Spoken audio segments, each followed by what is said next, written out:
The Poem of the Man-God, the second year of the public life. Chapter 154. Jesus at Caesarea on Sea speaks to the Galley-Slaves. 4th of May, 1945. Jesus is in the center of a beautiful wide square, from which a very wide road leads off, one which is almost an extension of the square as far as the seaside. A galley must have left the harbour only recently, and it is taking to the open sea, driven by the wind and by the oarsmen. Another one is manoeuvring to enter the harbour, because its sails are being furled and the oars are being worked on one side, only to veer round into a suitable position. The harbour cannot be seen from the square, but it must be nearby. On the sides of the square there are rows of large houses, the typical walls of which have almost no openings. There are no shops. Where are we going now? You wanted to come here, instead of going to the eastern side, and this is a heathen district. Who do you think will listen to you here? Says Peter reproachfully. Let us go over there, to that corner towards the seaside. I will speak there. You will be speaking to the waves. Also the waves were created by God. They go. They are now just at the corner, and they can see the harbour into which the galley they saw before is now slowly entering and is moored at its place. Some sailors are idling along the quays. Some fruit sellers chance going towards the Roman boat to sell their goods, nothing else. Jesus, leaning with his back against the wall, really seems to be speaking to the waves of the sea. The apostles, not very happy with the situation, are all around him, some standing, some sitting on stones scattered here and there, to be used as benches. Foolish is the man who, seeming that he is powerful, healthy, and happy, says, "What do I need? Whom do I need? Nobody. I need nothing. I am self-sufficient. Therefore God's decrees and moral laws mean nothing to me. My only law is to do what I can, without considering whether it is good or bad for other people." A vendor turns round on hearing the sonorous voice and comes near Jesus, who continues. That is how a man and a woman without wisdom and faith speak. But if that proves a more or less great power, it also evidences a relationship with evil. Some men come off the galley and other boats and come towards Jesus. A man, not by words of mouth, but by deeds, proves that he is related to God and to virtue. When he considers that life is more changeable than the waves of the sea, which one moment are calm and soon after stormy. Likewise, the power and wealth for today may turn into misery and incapacity tomorrow. Then what will a man do if he is bereft of union with God? How many on the galley were one day happy and mighty, and are now slaves and considered criminals? Criminals, therefore, twice slaves of the human law, which is derided in vain because it exists and punishes its transgressors, and of Satan, who forever takes possession of criminals who do not repent and hate their crimes. "Hail, master, you are here. Do you know me?" "May God come to you, Publius Quintilianus." "See, I have come." "And you are here in the Roman district. I was not hoping to see you again, but I am very happy to hear you." "And I am happy too. Are there many men chained to the oars on that galley?" "Yes, quite a large number, mostly war prisoners. Are you interested in them?" "I would like to approach that boat." Come, get away from here. He orders the few people who had come near and who draw back at once, mumbling rude remarks. You may leave them. I am accustomed to being pressed by crowds. I can take you so far, not any further. It is a military galley. It is enough. May God reward you. Jesus resumes speaking while the Roman, in a splendid uniform, seems to be mounting guard beside him. Slaves by misfortune, that is, slaves only once, slaves for a lifetime. But every tear that falls on their chains, every blow that strikes them, writing pain on their flesh, files their handcuffs, adorns what does not die, opens to them the peace of God, who is the friend of his poor, unhappy children, and who will give them as much joy as the pain they suffered here. Some men of the crew look out from their bulwark of the galley and listen. None of the Galley-Slaves are there, of course, but Jesus' powerful voice certainly reaches them through the row-lock sockets, and it spreads through the quiet air at low tide. Publius Quintilianus is called by a soldier and goes away. I want to tell these unhappy men who are loved by God to be resigned to their misfortune and to turn their pains into flames that will soon unfasten the chains of the galley and of their lives, ending in a desire for God. Having endured the poor day, which is our life, a dark, stormy, fearful, painful day, they thus enter the day of God, a bright, serene, fearless, and joyful day. You will enter the great peace, the infinite freedom of paradise, O martyrs of a painful destiny, provided you are good in your suffering, and you aspire to God. Publius Quintilianus comes back with other soldiers, and he is followed by a litter carried by slaves, and the soldiers make room for it. Who is God? I am speaking to Gentiles who do not know who God is.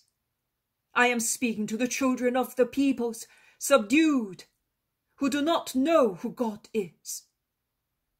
In your forests, O Gauls, Iberians, Thracians, Germans, Celts, you have a sham God. A soul is naturally inclined to worship because it remembers heaven. But you cannot find the true God who put a soul in your bodies, a soul equal to the soul we people of Israel have, equal to the soul of the mighty Romans who have subdued you. A soul that has the same duties and the same rights to good, and to which the good one, that is the true God, will be faithful. Be equally faithful to good. The God or gods that you have worshipped so far, learning his or their names on your mother's knees, the God of whom you no longer think because you do not feel any comfort coming from him to relieve your suffering, the God that perhaps you hate and curse in your daily despair, is not the true God.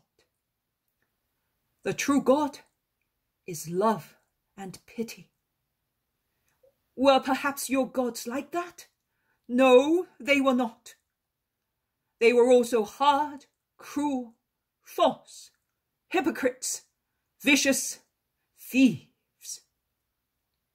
And now they have abandoned you without the least comfort, which is the hope of being loved and the assurance of a rest after so much suffering. It is so because your gods do not exist. But God, the true God, who is love and piety, and who I can assure you exists, is he who made the sky, the seas, the mountains, the forests, the plants, the flowers, the animals, and man. He is the one who inspires conquerors to treat the poor people of the world with mercy and love, as he is mercy and love. O mighty masters, consider that you all come from the same origin. Do not act cruelly against those who by misfortune have come under your power, and be human also to those whom a crime has tied to the bench of a galley. Man sins many times. No man is without sins which are more or less secret. If you considered that, you would be really good to your brothers, who, not so lucky as you are, have been punished for crimes which you also have committed, without, however, being punished for them. Human justice is such a doubtful thing in judging, that it would be dreadful if divine justice were like it. There are guilty people who do not appear to be so, whereas innocent people who are considered guilty. Let us not ask why. It would be too grave an accusation against unjust men who hate their fellow men. There are people who are really guilty, but have been led to perpetrate a crime by overbearing circumstances that somewhat extenuate their crime.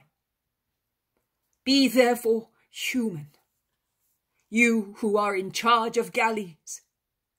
Above human justice there is a much higher divine justice, the justice of the true God, who created kings and slaves, rocks and grains of sand. He watches you, both you on the oars and you who are in charge of the crew. Woe betide you if you are cruel without any reason. I, Jesus Christ, the Messiah of the true God, can assure you, at your death he will tie you to an eternal galley and will entrust the demons with the blood-stained lash, and you will be tortured and struck exactly as you did. Because if according to human law a criminal is to be punished, you must not overstep all limits. Remember that.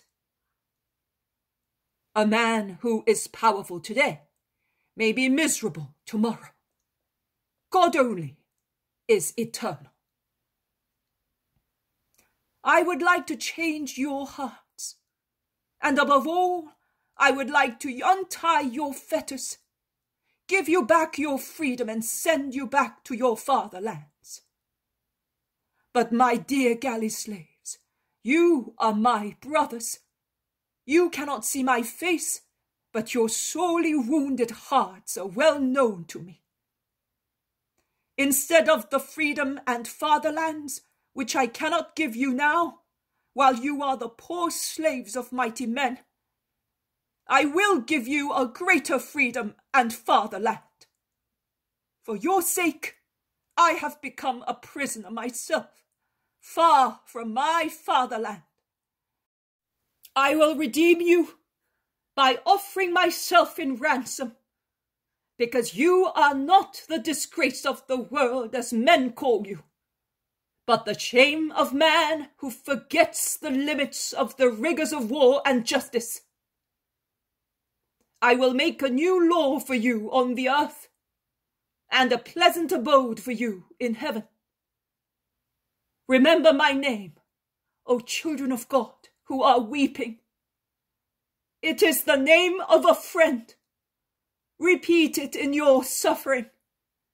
Be sure that if you love me, you will have me, even if we never see one another on the earth. I am Jesus Christ, the Saviour, your friend. I comfort you in the name of the true God. May peace come to you soon. A crowd of people, mainly Romans, have gathered round Jesus, whose new ideas have astonished everybody. By Jove, You have made me ponder on new things of which I had never thought before. I feel they are true. Publius Quintilianus looks at Jesus, pensive and moved at the same time. It is so, my friend. If man used his brains, he would never go so far as to commit a crime. By Jove, wonderful words. I must remember them. You said, if man used his brains, he would never go so far as to commit a crime. It is true. You are really a great man, you know. Every man who wanted could be as great as I am, if he were all one with God. The Roman continues his sequence of by Joves in increasing admiration. Then Jesus says to him, "Can I give some solace to those galley slaves? I have some money, some fruit, some comfort, that they may know that I love them." "Give it me, I can do that. On the other hand, there is a lady over there who can do much. I will ask her." Publius goes to the litter and speaks through the curtains that have been slightly drawn. He comes back. "I am authorized to do it. I will see to the distribution, so that the jailers may not take advantage of it. And it will be the only time a soldier of the empire deals mercifully with war slaves."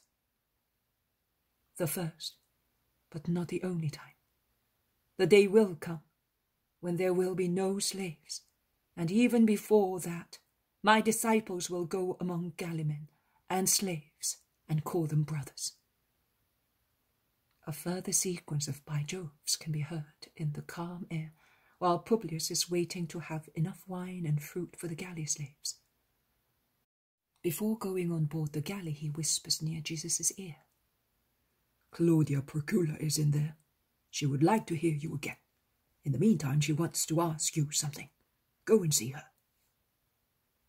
Jesus goes towards the litter. "Hail, Master." The curtain is drawn a little, showing a beautiful woman about 30 years old. "May the desire for wisdom come upon you. You said that a soul remembers heaven. Therefore, that thing which you say we have within us, is it eternal?" "Yes, it is eternal. That is why it remembers God. It remembers the God who created it." What is the soul? The soul is the true nobility of man. You are famous because you belong to the Claudi family. A man is even more so because he belongs to God.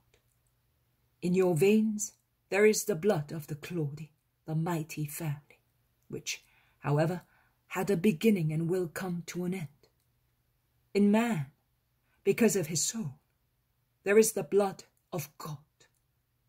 Because a soul is the spiritual blood, as God is a most pure spirit, of the Creator of man, of the eternal, almighty, holy God. Because of the soul, which is in him, and which is alive as long as it is united to God, man is eternal, powerful, and holy. I am a pagan, so I have no soul. You do have it, but it has fallen into a state of lethargy. Wake it up to the truth and to life. Goodbye, Master. May justice conquer you. Goodbye. As you have seen, here also I had people listening to me, says Jesus to the disciples. "Yes, but with the exception of the Romans, who will have understood you? They are barbarians." Who? All of them. Peace is with them, and they will remember me more than many others in Israel. Let us go to the house where they are offering us hospitality for our meal. Master, that woman is the same one who spoke to me on the day that you cured the sick man. I saw her, and I recognized her. says John. You can see, therefore, that even here there was someone waiting for us. But you do not seem to be very happy about it.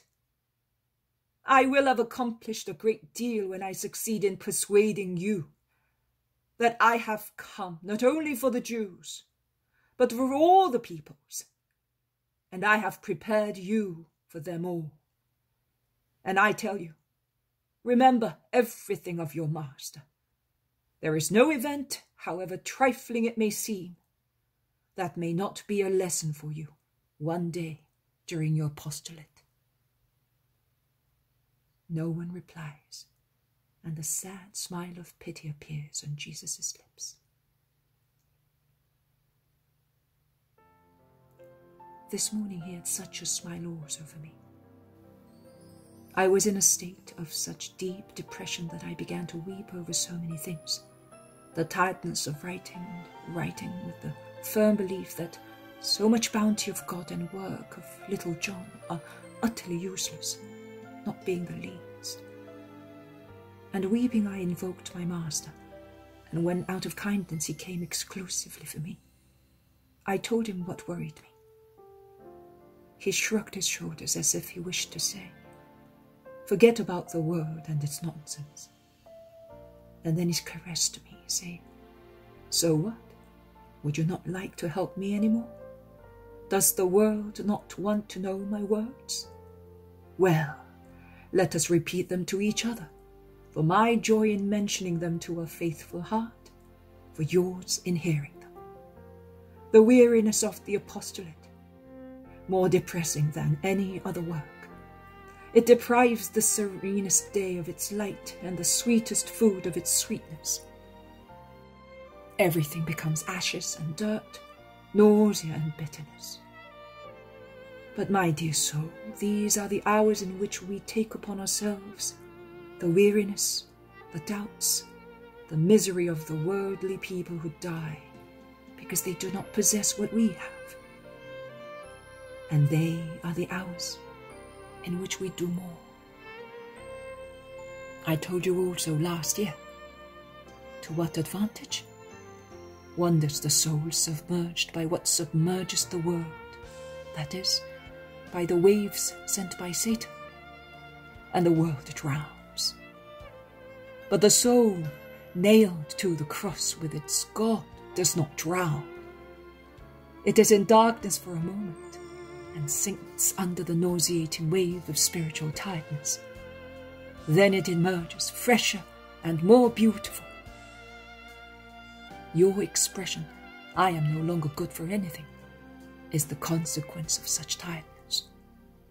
You would never be good for anything, but I am always. I. And thus you will always be good for your task of mouthpiece. Of course, if I saw that my gift were hidden avariciously, like a heavy, most valuable gem, or it were used imprudently, or out of indolence, it were not protected by means of a safety precaution, commanded by human wickedness in such cases. To guard the gift and the person through whom the gift is granted, I would say, enough of that. And this time, without any possible recurrence. Enough for everybody, with the exception of my little soul, which today looks just a little flower in a downpour. And with such caresses, can you doubt my love for you? Cheer up. You helped me in wartime. Help me again now. There is so much to be done. And I calmed down under the caress of the long hand and of the very kind smile of my Jesus, so candid as when he is all for me.